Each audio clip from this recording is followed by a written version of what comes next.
साधु जिसके घर को देखे वही कृष्ण है। जब भी कोई महात्मा आपके घर आते हैं, अपने घर को इतना सुंदर साफ सुथरा रखिएगा कि महात्मा लोग आए उनका मन खुश हो।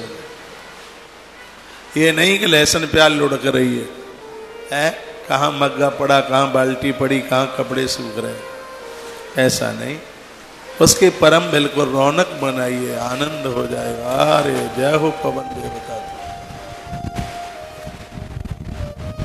बोली बाल कृष्ण लाल की जय हो। श्री हनुमान जी महाराज जय हो। आज आयोजन का समापन है। शंकर जी के लिए 2 पंक्ति समर्पित करेंगे। अब तो सावन का महीना भी आ रहा है और हरि से कथा को आरंभ किया और हर के साथ इस कथा को विराम चकलेश्वर भगवान को समर्पित करेंगे। भगवान चकलेश्वर है ना। बिन पिए नशा हो जाता है जब सूरत देखो भोले के, बिन पिए नशा हो जाता है जब सूरत देखो भोले के। जब सूरत देखो भोले की, जब सूरत देखो भोले की, बिन पिए नशा हो जाता है जब सूरत देखो भोले की। जय हो। जिनको ठुमका लगाना है वो लगा लो। इस कथा का सबसे अंतिम भजन।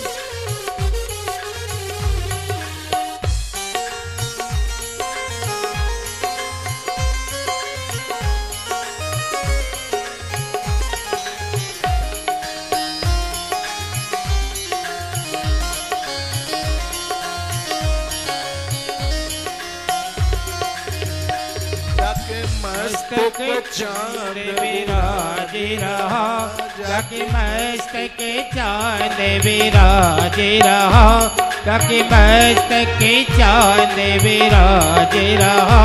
चंदा की चांदनी में खो जाओ जब सूरत देखो भोले की, बिन पिए नशा हो जाता है जब सूरत देखो भोले की। जय हो। हरि बोल। जय हो।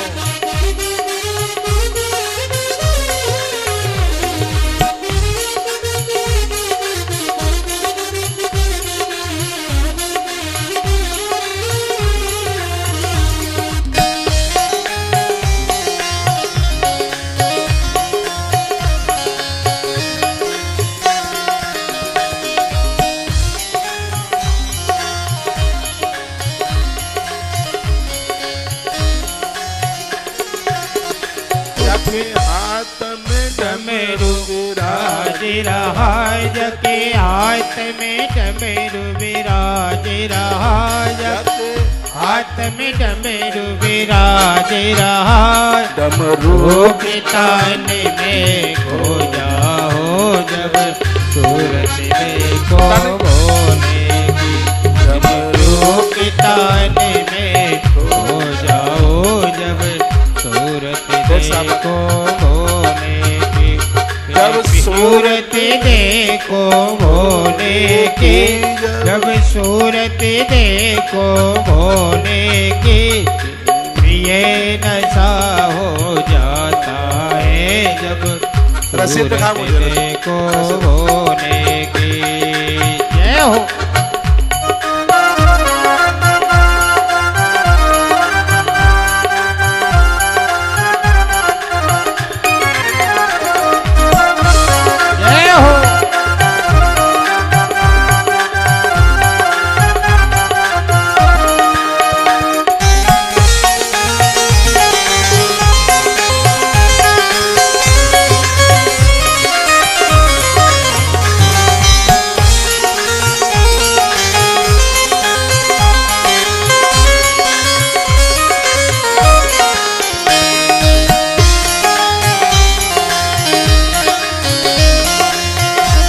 हाथ उठा दो। जटा में गंगे विराज रहे, उनके जटा में गंगे विराज रहे। गंगा की लहर में खो जाओ जब सूरत देखो भोले की, बिन पिए नशा हो जाता है जब सूरत देखो भोले की। जब सूरत देखो भोले की, सूरत देखो भोले के, बिन पिए नशा हो जाता है जब सूरत देखो भोले की, बिन पिए नशा हो जाता है जब सूरत देखो भोले के, बिन पिए नशा हो जाता है जब सूरत देखो भोले की। पिए नशा हो जाता है जब सूरत देखो भोले, पिए नशा हो जाता है जब सूरत देखो भोले, पिए नशा हो जाता है जब सूरत देखो भोले, पिए नशा हो जाता है जब सूरत देखो भोले के। बोलो बांके बिहारी लाल की जय हो। श्री हनुमान जी महाराज जय हो। आज के आनंद जय हो। ऐसे भगवान के गृहस्थाश्रम का व्याख्यान भगवान वेद व्यास ने लिखा, सुखदेव भगवान ने उसका किया। घर को इतना बढ़िया बनाइए कि कोई साधु आपके घर की व्यवस्था देखने के लिए आ जाए। इतना व्यवस्थित घर है ये बड़ी बात नहीं है, घर व्यवस्थित है ये बहुत बड़ी बात है। मंदिर कहाँ है, गुसल खाना कहाँ है, जो जहाँ जैसा बन गया है ठीक है, अब जो है उसको ठीक से आप बना करके रखिए। घर में लगे हुए जाले ये घोर गरीबी को पैदा कर देता है। मकड़ी लगी हुई,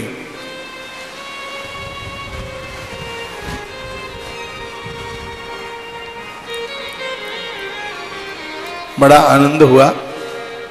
नरक नाम के राजा की कथा का वर्णन किया, जिसने लाखों गायों के सींग और चरण चांदी और सोने में मड़वा करके गोदान किया।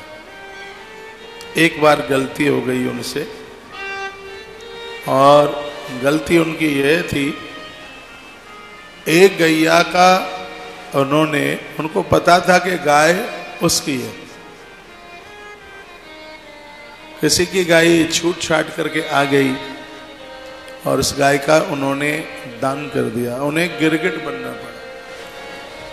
तत्पश्चात भगवान श्री कृष्ण ने अपनी बड़ी कृपा करी उनके ऊपर। बेटी का 2 बार कन्यादान नहीं होता, ध्यान से सुनिए। यदि पहले बिटिया का विवाह हुआ, किसी कारणवश उसे ससुराल से अलग होना पड़ा, तो जब दूसरा विवाह जब उसका होता है तो बिना कन्यादान के उस बेटी को दिया जाता है, दोबारा कन्यादान नहीं होता। तो यह हमारा ग्रंथ तो बहुत कुछ सिखाता है। आइए प्रसंग को आगे के लिए मैं बढ़ाऊं। अगली कथा सुदामा चरित्र की बड़ी मनोहारी कथा है, ज़्यादा विस्तार पूर्वक तो 16 दिन में यह कथा सुनाई जाएगी। अब कहाँ नंबर लगेगा? श्री गयाजी में ही लगेगा नंबर भागवत जी का। आप श्री गयाजी जरूर आइए, आप आ सकें तो आप उज्जैन अवंतिका पधारें। 17 अगस्त का इतना अद्भुत काल सर्व पूजन है। जैसे इस आयोजन में जो आनंद आया, अब के बार इतनी बड़ी व्यवस्था की जा रही है। एक दिन का कार्यक्रम 6 से 7 घंटे लगेंगे उस पूजा में। कुंडली में काल सर्प दोष, मंगल दोष, गुरु चांडाल दोष, उनके लिए उज्जैन से बढ़कर के कौन सी धरती है। 16 ही तारीख को आ जाएं, क्योंकि 17 तारीख को सुबह से ही कार्यक्रम आरंभ हो जाए। और एक बार मैं कहूँगा, मैं 9 दिन के लिए ओंकारेश्वर में हूँ। 9 दिन में एक दिन माँ भगवती, माँ नर्मदा का पूजन वंदन प्रणाम इस तरीके का होगा जो शायद अभी तक हम अपने जीवन में ना कर पाए। वो किस तरीके से होगा ये मुझे पता है, तो इसमें आप 9 दिन के लिए ना आ पाए, 2-4 दिन के लिए निकालें टाइम, और पूरा 9 दिन मां नर्मदा का अद्भुत पूजन है। इसमें किसी भी दिन आ जाइए, आप ये कहेंगे कि धरती पर हमारे लिए शंकर का रुद्रलोक चल करके आ गया। इतना अद्भुत कारण, पहली बार जा रहा हूं ना ओमकारेश्वर में कथा के लिए, तो भगवान ओमकारेश्वर की कृपा से इतना अद्भुत यह आयोजन होगा, जिसकी व्यवस्थाओं में हम लग गए। 9 दिन रहेंगे हम ओमकारेश्वर में और 21 दिन रहेंगे श्री उज्जैन में। उज्जैन में टाइम मिलेगा, जरूर आपको आना है। सुबह के समय में 84 महादेव का दर्शन करेंगे और पूरे 21 दिन करेंगे, भले ही कितनी भी बार हो जाए, पूरा 21 दिन 84 महादेव दर्शन। और इसमें आप जरूर आइएगा। मैं कल उज्जैन से 84 महादेव की महिमा सुनाऊंगा, कितनी बड़ी महिमा है 84 महादेव की। तो यह हमें सावन के महीने में सौभाग्य भगवान महाकाल की धरती पर प्राप्त होगा, तो आप जरूर पधारिएगा। बहुत अद्भुत अनुष्ठान है, बहुत अद्भुत आयोजन है। 9 दिन का पूजा पाठ सब उधर 11,000 रुपये का सहयोग है और इधर 21,000 रुपये का सहयोग है। कार्यक्रम ही इसी प्रकार का है, तो जिसमें प्रत्येक दिन 3 अभिषेक 1 महीने तक होंगे। 31,000 रुपया लिया भी जा रहा है, तो 3 अभिषेक प्रत्येक दिन वहाँ पर ओमकारेश्वर में, 3 अभिषेक ही इधर उज्जैन में, 1 दिन का भी गैप नहीं होगा। तो इतना ये अद्भुत अनुष्ठान, अभी नहीं तो फिर अभी टाइम है, बस तारीख याद में रखिएगा, उसका रजिस्ट्रेशन करा लीजिएगा और दोनों जगह आप आ सकें तो बहुत आनंद हो जाएगा।